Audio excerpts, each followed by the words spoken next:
si es en verdad amerita o no la forma como se dio y cómo es que ministros de Estado hasta el momento no han comparecido ante la justicia en la misma magnitud y por qué la Fiscalía de la Nación, si es que tiene algún impedimento en investigar al presidente de la República, no se pronuncia sobre este tema. El aspecto electoral también lo vamos a comentar y todo lo que tiene que ver con el tema de la economía, que en esos tiempos está en su fase de reactivación y con decisiones parlamentarias como el tema de la reprogramación de deudas, pero que básicamente los bancos terminan ganando en todo porque la gente no va a poder acceder de manera al 100% al congelamiento de deudas, ya que esta figura, según la ley aprobada por el Congreso y elaborada en consenso con el Ministerio de Economía y Finanzas, es potestad de los bancos determinar si te congelan o no la deuda. Esos temas lo conversamos tras la pausa aquí en Rumbo al Poder por Vez Cable Televisión. Volvemos.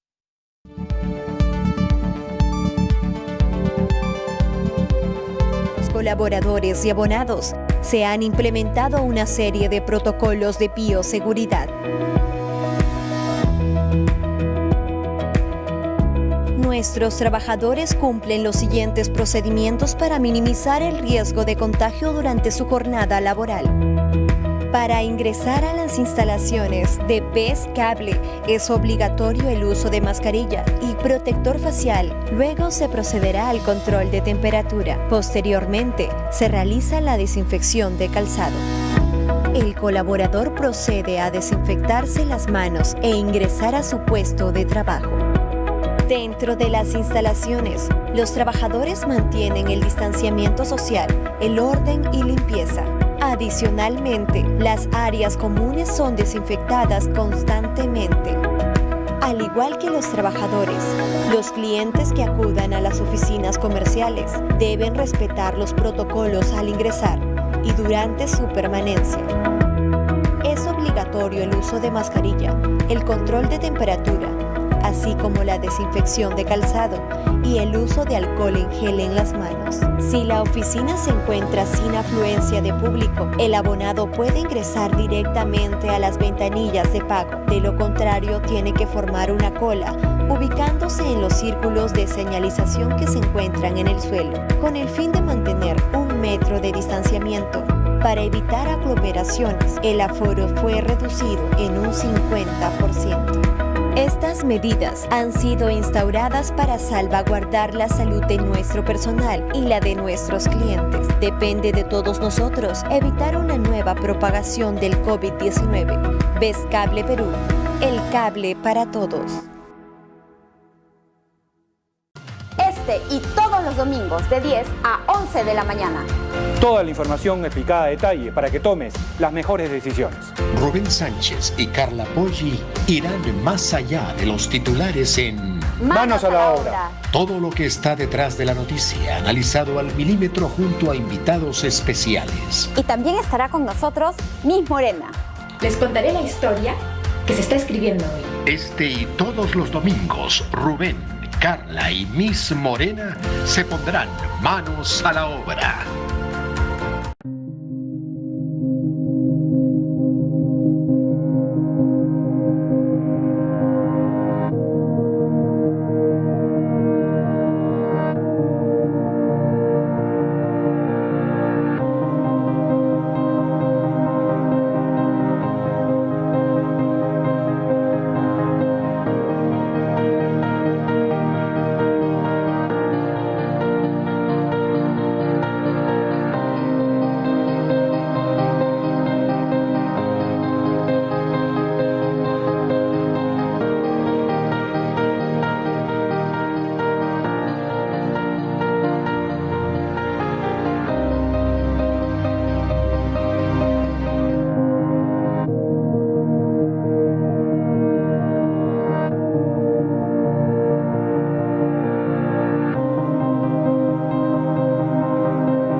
Porque la noticia está en la calle y tú eres parte de ella. Comunicarte con nosotros ahora es más fácil. Envíanos tus fotos y videos de emergencias y denuncias al 933-878-875. WhatsApp de Vez Cable Noticias, porque tú también eres parte de la información.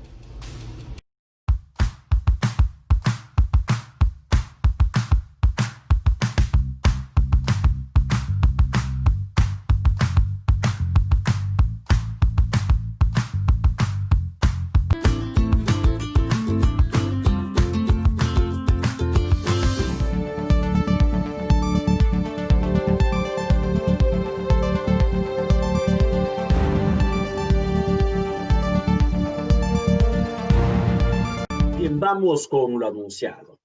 El último viernes en hora de la mañana se ha conocido esta decisión que ha tomado la Fiscalía, que básicamente ha sido admitida por el Poder Judicial de intervenir en simultáneo 10 inmuebles donde estaban las personas directamente involucradas de presunta corrupción dentro del despacho presidencial, con la detención de Richard Cisneros, Miriam Morales, Karen Roca, Oscar Vázquez, entre otros funcionarios más del Ministerio de Cultura, pero no hay ningún ministro de Estado que haya caído en estos momentos en las manos de la Fiscalía, menos una investigación o una acusación que se podría conocer. Sin embargo, más allá de todo eso, queremos partir por el aspecto jurídico antes de entrar a hablar directamente y mucho más de lleno en el contexto político electoral con Beatriz Mejía, quien por cierto también está yendo dentro de la aparente propuesta electoral que estaría confirmando ya en las siguientes semanas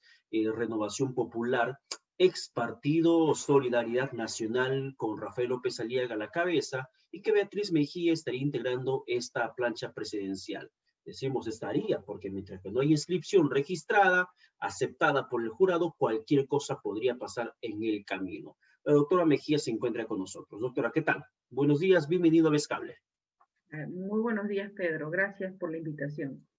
Doctora, antes de hablar del tema electoral, en su experiencia laboral como abogada, como jurista, le quiero preguntar su opinión sobre esta detención que se ha dado la mañana del viernes, muy cuestionada, por cierto, porque incluso se señala que hay una desproporcionalidad, que es el término que utilizó de manera reiterada el gobierno desde que se anunció la intervención de los personajes antes mencionados. ¿Qué opina sobre esto? ¿En verdad hay una clara violación a los derechos? ¿Hay un abuso de autoridad por parte de la Fiscalía? Sin duda, yo vengo cuestionando estas detenciones preventivas desde hace varios años, que las han empezado a usar para perseguir opositores políticos, para fabricar procesos penales contra gente que se la quiere sacar del camino, y por fines de venganza también. Entonces, y esto no solamente, digamos, en la esfera política, sino también en la esfera económica. Hay gente que se compra un fiscal, se compra un juez y le fabrica una detención preventiva a un empresario que se lo quiere sacar del camino comercial. Esto está pasando en el Perú y eso es lo que no se debería permitir, porque para que uno sea detenido, pues tiene que ver los elementos suficientes de que uno cometió un delito, pero para iniciar una investigación preliminar es un crimen que se esté mandando detener a la gente. En este caso, y esto lo vengo diciendo hace tiempo, cuestionando todas las detenciones preventivas que han hecho contra diferentes personas. Personalmente, yo soy abogada penalista, he tenido que ver ir 15 personas inocentes a la cárcel con una detención de 36 meses. Esto pues es haber invertido el proceso de administración de justicia para haberlo convertido en una herramienta delictiva en agravio de la ciudadanía. Entonces, en el caso concreto de lo que hemos visto de la detención de la gente involucrada por diferentes razones en el caso Cisneros, es realmente una barbaridad. ¿Por qué es una barbaridad? Yo creo que aquí la intención era detener a Karen Roca, allanarle el domicilio para silenciarla, porque amenazaba con que salía en un programa, salía en otro programa en vivo, y hicieron una serie de movidas para que estos programas no salieran, y finalmente también el señor Cisneros estuvo diciendo que iba a contar toda su verdad. Entonces a mí me queda muy claro que aquí lo que han querido es meter a la cárcel a Roca y a Cisneros para silenciarlos. Y al resto, como iba a ser muy grosero que los detengan a ellos dos nada más, entonces por eso es que han detenido a todo el mundo por 7 días, y luego me imagino que los van a ir mandando a su casa, porque la gente del Ministerio de Cultura que ha participado en el proceso administrativo de contratación del señor Cisneros, ¿qué delito va a haber cometido si la ministra les ordena contratar a un señor para que dé una conferencia? O sea, ahí no tienen ninguna responsabilidad, ¿se da cuenta Porque usted? incluso en la lista de detenidos, doctora, se encuentra el administrador, el coordinador de actividades del teatro. O sea, se encuentran todos, un poco más hasta el portero chapaba y lo metían a detención preliminar. Exacto, el que limpiaba el baño, el día que se presentó el señor Cisneros, también a la cárcel. No puede ser, pues esto es una cosa absolutamente arbitraria y lo único que han pretendido hacer es somos justos, somos imparciales, a todo el mundo se va a la cárcel. Y eso pues es un disparate porque ni la ministra, que sí es responsable de esto, por haberse dejado, yo soy funcionaria pública, ¿ya? Y muchas veces me han pedido, no muchos, fue al principio algunas veces porque pues me conocían y no se atrevían a decirme nada, pero querían imponerme una persona y yo le decía al presidente de la Corte Suprema, no señor, no lo voy a hacer. Al presidente de la Academia de la Magistratura, no señor, no voy a contratar a su sobrina, eso es delito de concusión, no lo voy a hacer. Y me he enfrentado con ellos, pero esta señora ministra aceptó, entonces ella tiene una responsabilidad, pero el principalísimo responsable es el señor Vizcarra, y el señor Vizcarra está pasando por agua de Malva, ¿no? Claro, pero el presidente Martín Vizcarra, conocida esta detención simultánea de 10 personas, entre ellas a la persona que estaban dentro de su íntimo círculo en Palacio de Gobierno, ha dicho que es una desproporción la que se terminó aplicando en la Fiscalía, porque no se puede meter a todos en el mismo saco y medir con diferente vara. Sí, dice él, que se luche contra la corrupción, pero no de esa forma. Mostró su preocupación y además dijo algo bastante curioso. Él ratifica que esta contratación, básicamente entiendo eso, no sé cómo lo verá usted, que esta contratación de por sí de Richard Cisneros no es nada irregular. Pues él mencionó que hay 40,000 contrataciones similares y entonces que se investiguen las 40,000 contrataciones similares que ha hecho el gobierno en todo ese tiempo. Las contrataciones de asesores o de N personas que realizan servicios externos para las entidades públicas, obviamente es un hecho usual.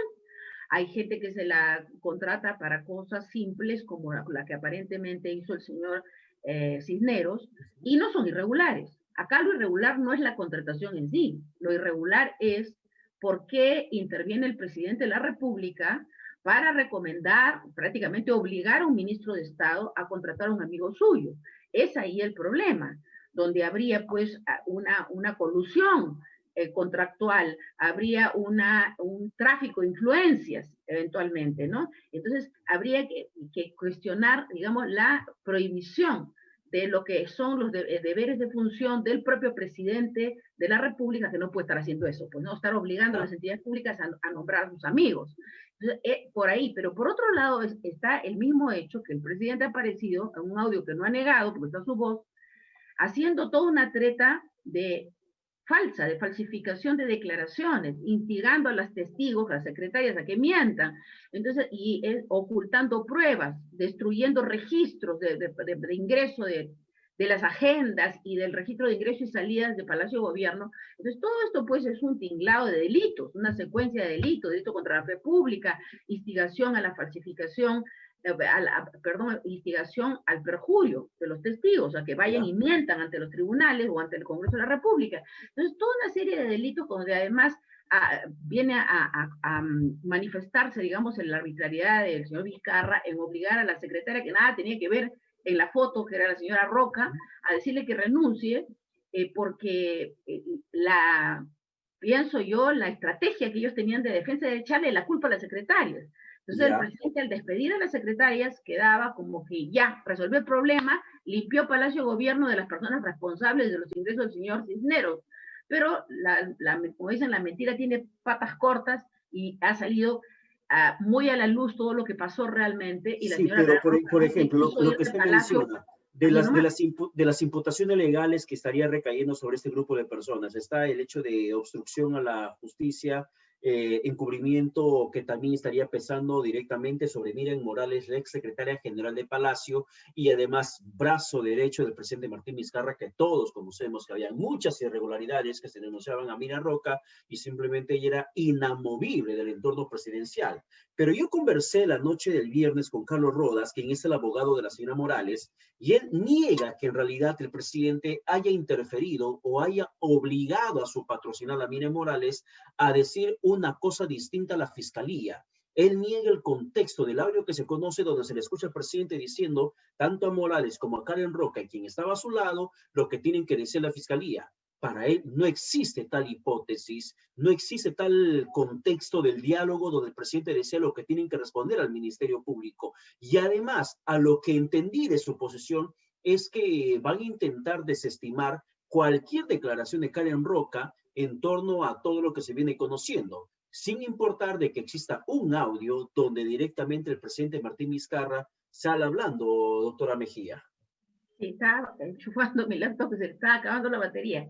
Mire, ya lo que dice este abogado, pues es alucinante, no quiere tapar el sol con un dedo. O sea, ni el presidente ha desconocido ese audio, porque al contrario, lo que ha salido a decir es muy molesto de que lo han grabado. O sea, acá los malos eran los que le habían grabado, pero él en ningún momento dijo esto es falso, me han editado, me han montado una versión que no es cierta. Entonces, esa defensa es muy pobre, esa defensa se cae, o sea, ningún juez le va a creer pues a este señor abogado semejante tesis, ¿no? Está muy claro que ahí el presidente ha estado presionando a todo su entorno presidencial para que mientan conjuntamente con él a la Fiscalía y al Congreso. Además, han cargado la contratación de un abogado, de un estudio de abogados que tenían un fiscal, ¿no? Para todos los mandados, al cual se le paga, obviamente, por hacer influencias. Eso es tráfico de influencias, para hacer influencias gravísima, porque encima no es cualquier persona de fuera que tiene influencias en el Ministerio Público, sino es un fiscal al cual le van a pagar para que influencien el otro fiscal a cargo del caso. Entonces, yo creo que esa defensa se le va a caer, pero definitivamente ese abogado no tiene indicio de verosimilitud. Ya, sin embargo, doctora Mejía, estamos hablando de que esto se está dando en torno a la figura de un presidente que ha gozado amplio respaldo ciudadano, más aún tras el cierre del Parlamento. Cierre del Parlamento que se dio a raíz de la denegación fáctica de la confianza, como hizo la lectura del Ejecutivo, y que ameritaba que simplemente se mande a todos a su casa. Y ello, además, ha sido a consecuencia de haberse negado el Congreso en su momento de debatir en el tiempo que estimaba el Ejecutivo las nuevas reglas de juego para la selección de nuevos magistrados del Tribunal Constitucional, que dicho sea de paso se encuentran en estos momentos en manos del actual Congreso de la República. En ese plano del TC, ahora en cancha del Parlamento, este Congreso tiene que continuar con la elección de los integrantes del Tribunal Constitucional o tomar la versión que tienen muchos parlamentarios de que tendría que ser el siguiente Congreso y no el actual el que termine eligiendo los reemplazantes de los tribunos vigentes. No hay ninguna razón para que se tenga que postergar la elección de los miembros del Tribunal Constitucional, más aún cuando estos tienen, los que están actualmente en el cargo, ya se les pasó año y medio de haberse vencido el plazo y están inconstitucionalmente ejerciendo el cargo de miembros del Tribunal Constitucional. Pero por otro lado, debemos reconocer, la gente se está acostumbrando al abuso del poder ejecutivo. Lo que está pasando en el Perú ya desde hace un par de años es una prepotente imposición de medidas que ni siquiera se le ocurren al señor Vizcarra, sino que hay un modelo impositivo extranjero que se está aplicando en el Perú y que el señor Vizcarra está ejecutando sin dudas ni murmuraciones y que está arrinconando al Congreso. Entonces, que el Congreso de ahora o el Congreso de después sea el que nombre es irrelevante. El tema es que la competencia que tiene en este momento el Congreso es nombrar a los miembros del Tribunal Constitucional. Lo que hizo el señor Vizcarra metiendo esa cuestión de confianza y queriendo que se modifiquen las reglas para elegir, estando en proceso el nombramiento, fue una invasión de los fueros del Poder Legislativo, y ya la historia del Perú, y no muy tarde, sino tempranamente juzgará esto, incluso penalmente. Pero incluso me pareció curioso la posición del presidente hace unos días, una semana atrás, cuando en torno al tema de la selección de los magistrados del Tribunal Constitucional por parte del Congreso, el presidente, el que había propiciado el cierre del Parlamento, porque no debatieron en el momento que ellos estimaban, y ahora salga y diga que el Congreso que se tome el tiempo, que no se apure, que no se apresure, sino que se tome el tiempo necesario para que elija a los nuevos integrantes del Tribunal Constitucional.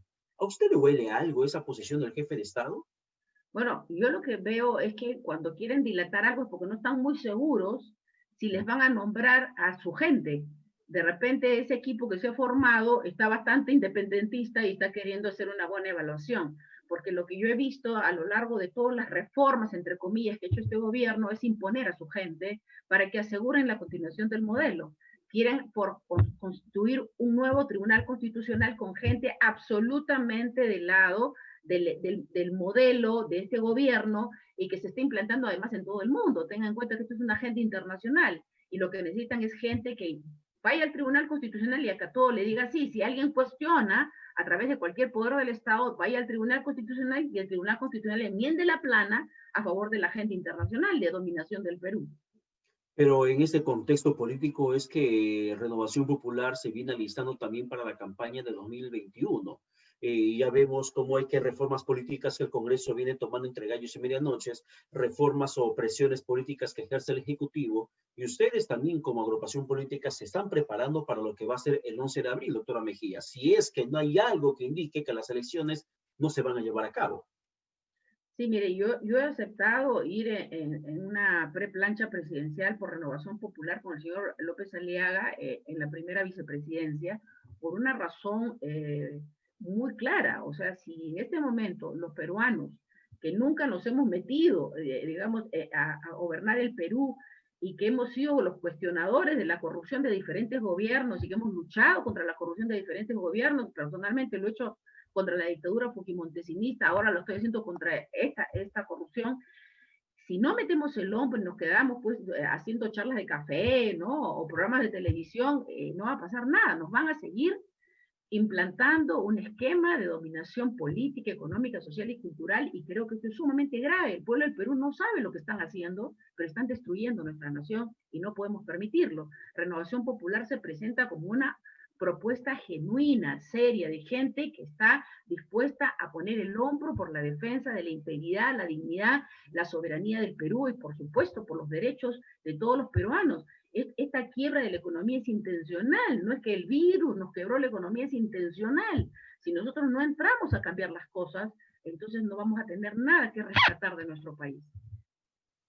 En estos momentos, ¿cuándo se podría conocer ya definitivamente la plancha de Renovación Popular, donde usted está integrando como potencialmente la primera vicepresidenta? Nosotros vamos a ir a un proceso de elecciones internas, que es lo que establece la Ley General de Elecciones, pero el día miércoles vamos a presentar ya la plancha, la preplancha, digamos, la vamos a presentar el día miércoles, y vamos a presentar en realidad la propuesta, en qué consiste nuestra propuesta, política, económica, social, cultural, para transformar el Perú y devolverle los derechos y la libertad a todos los peruanos. Ya, ahora, doctora, si usted va como primera vicepresidenta, entiendo que por tema de ley de alternancia es un varón al que le corresponde la segunda vicepresidencia. ¿Tiene más o menos usted el nombre de quién podría ser quien le secunde dentro de esta plancha presidencial? Sí, es el almirante Jorge Montoya. No es el que fue ministro, por si acaso la gente se confunde con el general Jorge Montoya, son homónimos, pero él es el almirante Jorge Montoya. Y yo estoy entonces, muy... Sí. ¿Me iba a hacer no, una le escucho, pregunta? le escucho. No, le decía que yo No, estaba siga, por favor. muy complacida de estar compartiendo, no solamente con el señor López Aliaga, el almirante Jorge Montoya, sino con un gran equipo de peruanos patriotas, de primer nivel intelectual, moral, y que con una trayectoria de servicio al país impecable. Entonces, esto es lo que representa Renovación Popular en este momento. Si mucha gente dice, no, le han cambiado de traje a Solidaridad, no, eso no es cierto. Eso gente quería nueva, preguntar, doctora gente Mejía. nueva que tiene una trayectoria limpia. ¿Cómo desmarcarse de lo que significa solidaridad nacional con el tema de corrupción de Luis Castañeda, caso Comunicore, caso Odebrecht, caso OAS? ¿Cómo desmarcarse de lo que era solidaridad nacional de Castañeda al Ocio y ahora con Renovación Popular? Bueno, nosotros no tenemos que desmarcarnos de nada, ¿no? Personalmente yo soy una persona que tiene una vida pública y profesional de más de 40 años, ¿no es cierto? Y he hecho luchas épicas en defensa de la integridad, la soberanía del Perú, y soy experta en lucha contra la corrupción. Soy consultora nacional e internacional en estos temas, y créame que más allá de la cuestión profesional y técnica, ¿no es cierto?, tengo una vocación moral de lucha contra la corrupción. Entonces, a mí no me pueden decir que tengo algún vínculo con ninguna fuente de corrupción, todo lo contrario, siempre he luchado contra eso, y creo que las personas que nos acompañan en esta propuesta podrían decir algo semejante. No sé si tanto se han hecho una lucha frontal contra la corrupción, pero por lo menos es personas que no han estado mezcladas con la corrupción jamás. Entonces, de plano, las personas que lo integran, su propio crédito personal es lo que demuestra que no estamos vinculados con ninguna forma de corrupción. En el tema de Comunicore y todas las demás cosas, eso está en los fueros judiciales y los jueces decidirán quién es responsable y quién no. Recuerden que la responsabilidad penal es intuito persona, o sea, cada persona asume la responsabilidad penal que le corresponde. Las instituciones, como por ejemplo un partido político, no puede ser un partido político corrupto, no, serán corruptas las personas que estaban en ese partido político, pero no el partido. El partido es una persona jurídica, que es independiente de quienes lo integran. Y en este momento, quienes se integran Renovación Popular son personas que gracias a Dios han dado su vida por el país con integridad. Bien, muchísimas gracias por el tiempo que hemos podido conversar. Hasta una próxima oportunidad, que sin duda alguna podemos estar otra vez hablando ya más de lleno lo que son las propuestas de campaña y de Renovación Popular. Muchísimas gracias. Bien, gracias. Buenos días. Muchísimas gracias. Que tenga buen día. Vamos a la pausa. Regresamos con más aquí en Rumbo al Poder por Vez Cable Televisión, Canal 3.